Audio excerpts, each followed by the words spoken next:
I have a question for the whole group. How do you build a $100 million company from scratch in less than 2.5 years in the middle of the worst recession in 50 years? That's a pretty profound question. I'm going to try to answer that for you today because that's what the team with Ranger has done these past 2.5 years. I think you'll find it to be interesting. I'm going to be talking about lessons learned, how we do it, and some of the really big, interesting mistakes that we've made along the way.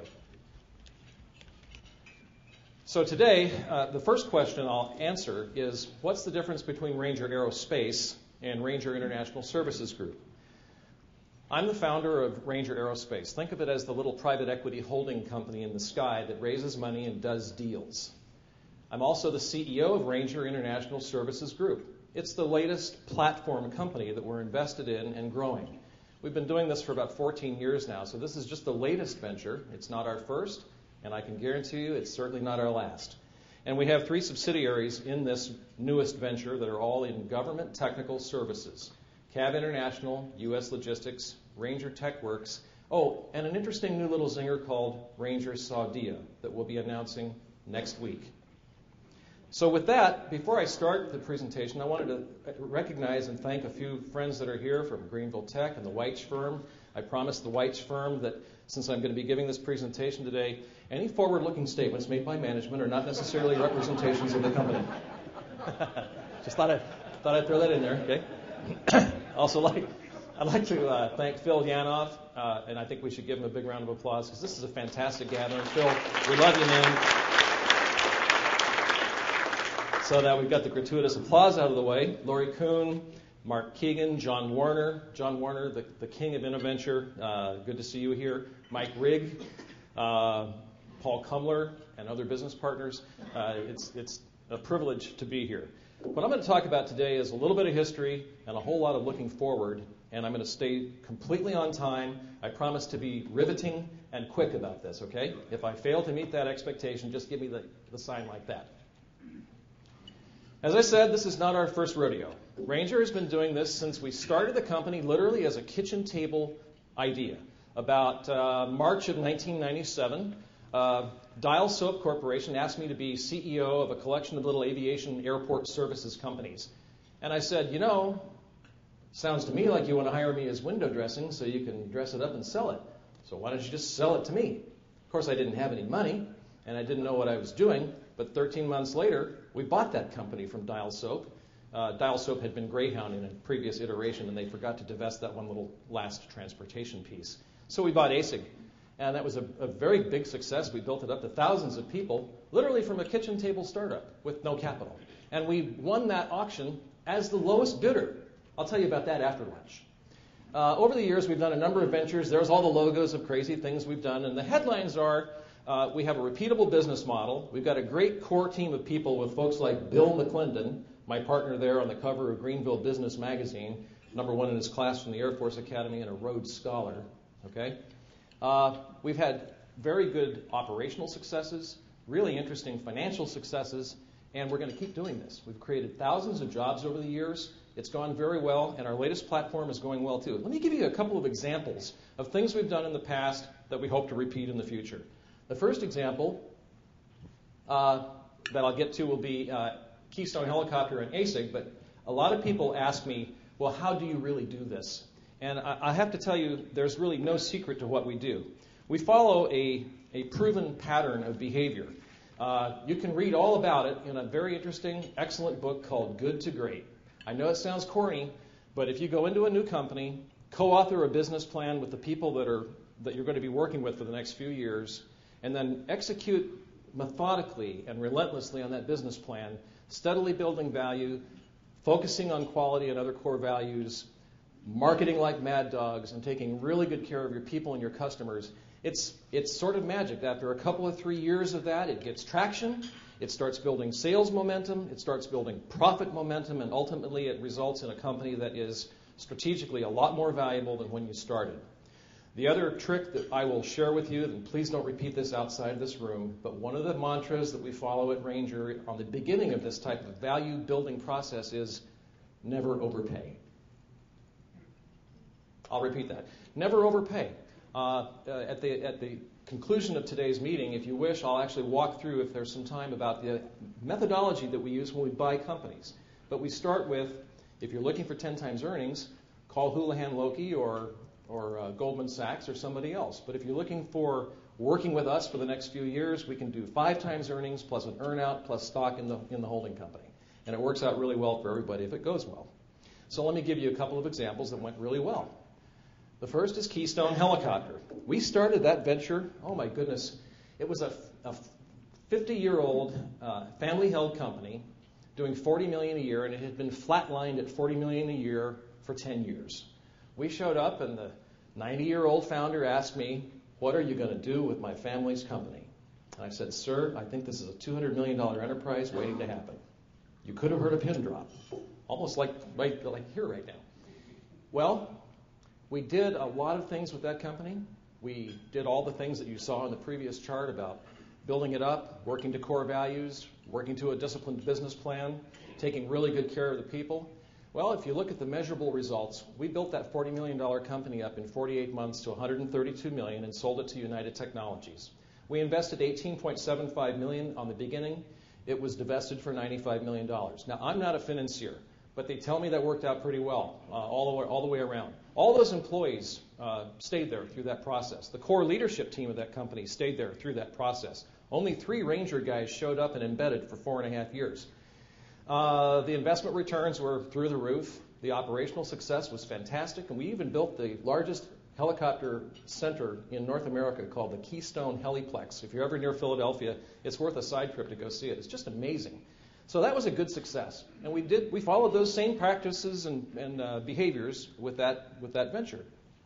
Another one was tougher.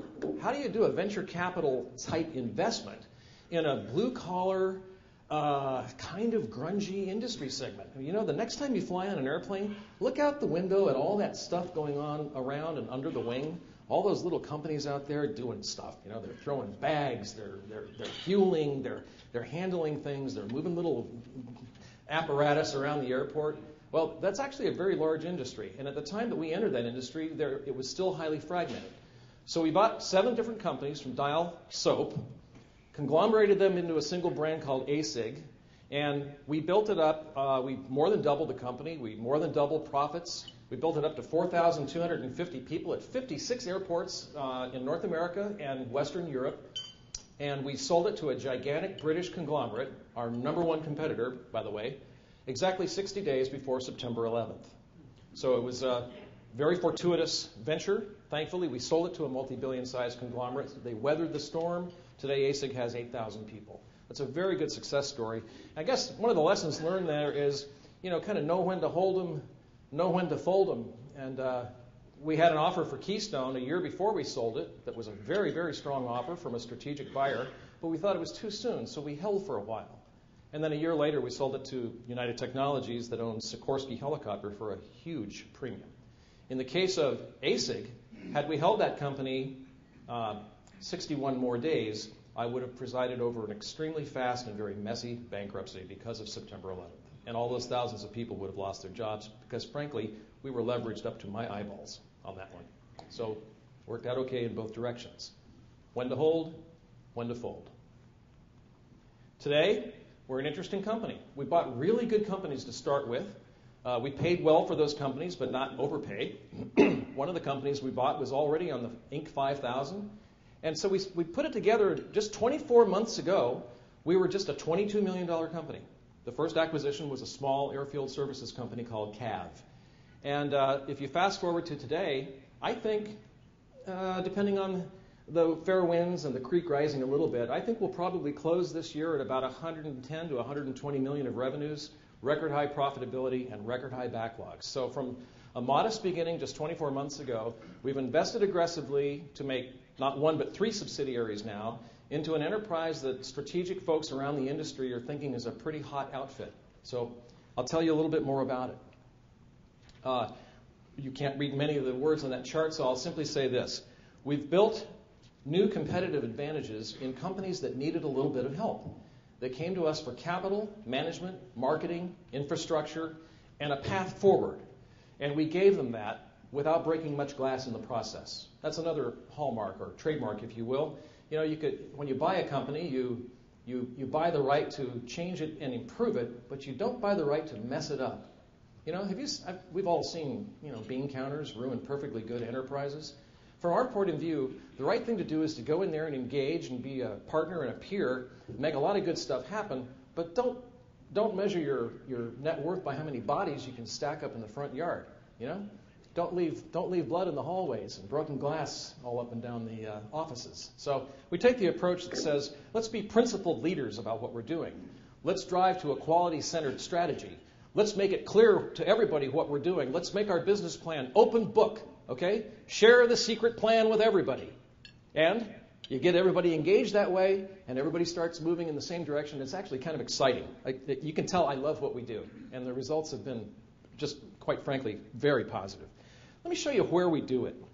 You might ask yourself, how do you manage an enterprise with 1,000 people in 14 time zones? Well, we've done this before. With ASIG, we had 4,200 people in 12 time zones, so we began learning back when they first invented things like email. Well, fast forward 14 years, we use a wonderful combination of email, video conferencing, widely distributed business plans, weekly metrics, monthly reviews, on and on and on. Lots of town hall meetings, either in person with all of our leaders or through video. We reach out and touch 1,000 people working in numerous time zones from Kuwait to Korea, and they all feel like they kind of know me and Bill and John and Steve and the rest of the guys in the senior leadership team. You know how many folks we have in our headquarters here? Take a guess. You're right, 10. We have 10 folks here in Greenville and over 900, actually about 1,000 scattered out all over the place. So ask yourself the question, how would you manage that? How do you manage all those people that are all over the place, to make them feel part of the enterprise, to make them know what the expectations are? What's my role in this business? How do I fit in? It's an interesting challenge, and it's one that I think a lot of companies don't do well. I think, if I may say, one of the keys to success about what we have done is that we do that very, very well. We reach out and engage on all of our employees. They can feel it all the way from Greenville, South Carolina. Now, our business is literally ripped from the headlines, as they say. On CNN News, I get a call from board members. They'll say, "Oh, what does that mean that this happened last week in Tripoli, or this happened, something else happened, in Afghanistan and so forth?" Because we've got about almost half of our enterprise in 3 different units scattered all over CENTCOM, the Central Command. That's where David Petraeus's command area of those multiple countries. And none of our guys are carrying weapons. None of our folks are doing anything like Blackwater or anything like that. We do basic, almost like grunt work. We repair tactical vehicles. We work on airplanes. We do it in safe, secure bases. I just want to make that clear. We're not like DynCorp or some of those other companies that you might have heard about. So we're over there doing things that make really good sense as an outsourcing decision by the U.S. government, and we're doing it in such a way that they continue using us. We have been winning more and more contracts in the course of the last couple of years, but we're doing it. About half of our business is conducted over there. Bill McClendon, our Chief Operating Officer, just got back last night from Riyadh. If you're familiar with all the travails going on with DoD budgeting, you might also think that our context is getting shaky. Actually, it's not. If you look down in the guts of the DoD budget, the operations and maintenance portion of the DoD budget is not only intact, but growing about 14% in the next 2 years. They may be cutting new procurement at the top end of the food chain, but the basics of flying airplanes, operating Hummers, and repairing MRAPs isn't going to change, not anytime soon. Let me show you what I'm talking about. This is an unclassified picture of Camp Arifjan in Kuwait.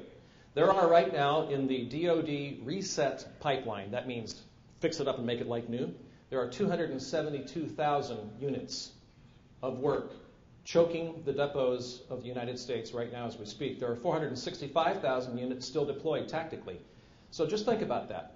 The throughput of the Barstow Depot in California, where we work for the Marine Corps, is about 60 units of work per month.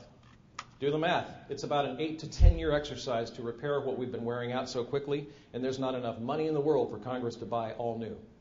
Okay? We also work, here's a picture of one of our operations at Charleston Air Force Base. We work for the largest airline in the world, and it pays its bills on time. The Air Mobility Command and all of the 1,700 units of heavy lift around the world that we touch and service, represents an airline force, if you will, that's bigger than United and American put together. We have hundreds of bases where we could be continuously expanding our business. We're at about 18 of them now, and with a very fine reputation for past performance and good quality with this gigantic customer. So you can see the underpinnings of our business are actually very strong. Our third business unit is Ranger TechWorks. It's an internal startup. It's a company possibly similar to Paul Kumler's engineering firm, where we're doing value-added engineering services for companies like Delta Tech Ops down in Atlanta. But a zinger happened about 6 months ago because of Ranger's reputation. We got a call from a call and a referral from a referral that ended up on my desk that said, could you guys work on projects at Royal Saudi Air Force bases? And the answer was, well, with enough lead time and enough propulsion, we could make the Empire State Building go airborne. So the answer is, sure we could. We need some time to work it up. So we formed this thing that we're announcing next week called Ranger Sadia. Don't try to read the chart. Let me just give you the basics. We've got this $100 million company that's our core business, and I actually think that Ranger Sadia will ultimately be about a $50 to $75 million per year new enterprise that has sprung up it's like acquiring a fourth company without the capital outlay of making the acquisition. We've spent a few $100,000 of startup costs and another couple $100,000 on very, very careful legal costs. But I think that this is going to be an interesting new wild card of growth for us, and you'll be hearing some announcements about it next week. I won't try to read the chart, but many people say, okay, now what do you do? Well, we do a lot of stuff, but we don't do any one big thing.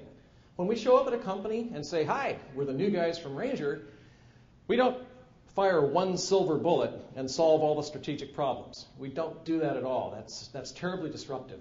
And we don't do lots of layoffs and other ugly things like that. We start spending money the day we buy the company, and we invest for growth, and we do what we say.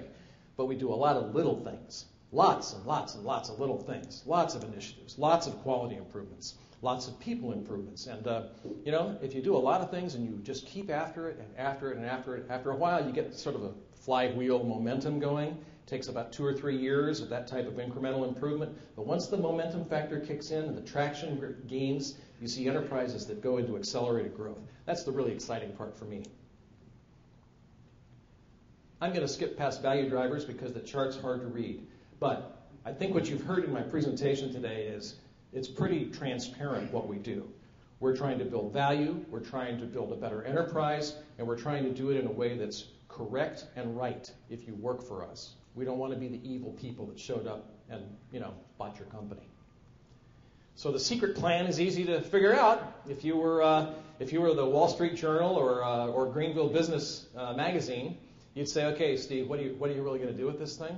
Or like a town hall meeting recently in a group just like this, and there was a question at the back of the room that said, Mr. Towns, are you going to eventually sell the company? And the answer is, absolutely, we sure are. And we tell people that up front when we buy a company, that eventually we'll say goodbye. Each time that we've sold a company, we hand it off to strategic buyers. Is there anything to gravely fear, for example, for the people at Keystone Helicopter? Ranger was pretty leveraged on the Keystone venture. I mean, we had that balance sheet pasted together with bubble gum and paper clips, okay? And it grew aggressively, and it was great, and it was a wonderful outcome. But I think what they should have feared is, what if we hadn't sold it to Sikorsky, okay? It was a really good outcome for them. They have better jobs, bigger parent company, better benefits, and more career opportunities. Ranger, hail fellow, well met. And that's the kind of exit that we try to engineer every time. But if I had some investment bankers with me, I'd say, ho, you thought that was it? No, there's more. Because if you look at our bidding pipeline, if you look at our marketing backlogs of hard, firm contracts, and if you look at the zingers and wild cards like Ranger Sadia, another pending acquisition that I really can't discuss, but I'd love to close on one of these days, I think this is a $350 to $500 million enterprise waiting to happen. Now, I know I said that 24 months ago we were 22 million, but I'm not kidding. Our industry sector would allow that, but I would probably have to access more capital fuel for our engine to make that happen. So, would you be surprised if you saw me doing that? If Lori Kuhn saw Ranger out beating the bushes in the capital markets, or Phil Yadov heard that we were doing another acquisition and bringing in other big institutional shareholders for more artillery, I don't think you'd be surprised at all. So, Watch this space. Here we are in the food chain of our company. We've grown into a new area called mid-tier, which means you can't go back. We can't go back and get small business set-aside contracts anymore. Therefore, the boats are burned in the harbor. We have to keep growing or die. When I say that at manager meetings, I get a little bit of nervousness around the table, but the message is clear. Folks, we've propelled this enterprise onto a course now that we must stay that course and get it to critical mass as quickly as possible. We've attracted a lot of positive attention doing this. Again, there's my colleague, Bill McClendon. He's sort of our poster child. You can tell he's the good-looking guy in the room. He's also the smartest guy in the room and the most down-to-earth, natural-born leader of men and women that you would ever want to meet. If he didn't tell you he was a Rhodes, well, first of all, he won't tell you he's a Rhodes Scholar. I say that. But if you didn't know that, he's just a wonderful leader. And all of our leaders are that way. We've got Major General Chuck Swanek, the former commander of the 82nd Airborne, a tough as nails, good old infantry airborne ranger guy that runs our huge division up in Fayetteville, North Carolina, the home of Fort Bragg, the home of the 82nd. So we hired a rock star to run our Army division up there. So we got a lot of good stuff going on. Aviation Week has been paying attention. Rangers backlog hits $270 million. The Leatherneck magazine recognized our largest contract in U.S. logistics history at the Marine Corps base. And Cav International has been winning almost everything it touches, and not as the low bidder. So here we are, coming to the end of the presentation and the fun part. And the one thing I will say is that the Ranger business model is repeatable. We're in a food chain. We're one of those smaller sharks, if you will. We've gobbled up a few companies. We probably have a few people that are swimming up behind us, taking a close look.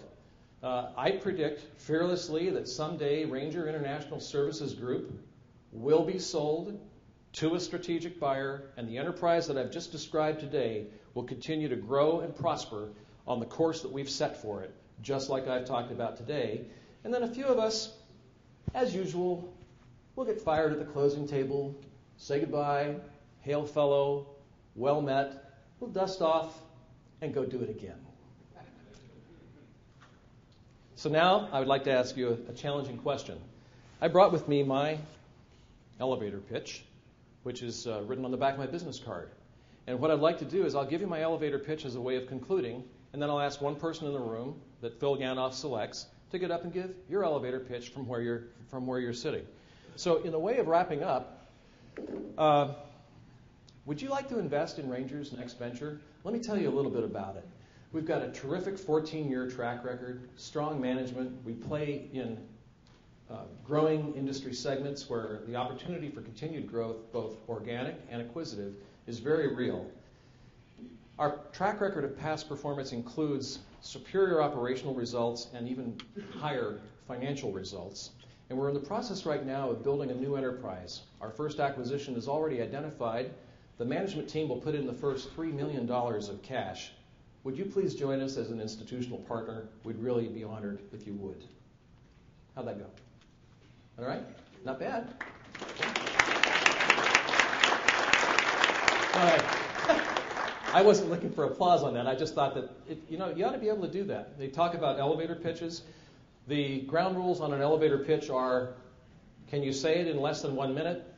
And can you write it on the back of your business card? I literally wrote all that stuff on the back of this card. So in the way of wrapping up, Mr. Yanoff, I'd like to say it's been a privilege to be here. And now I'll close with one quote from Sun Tzu. You've heard a lot today about the way we've captured opportunities. You've heard how we build our business. You've heard how we do our thing. One thing I'll say about traction and momentum is this: opportunities multiply as they are seized. Thank you very much.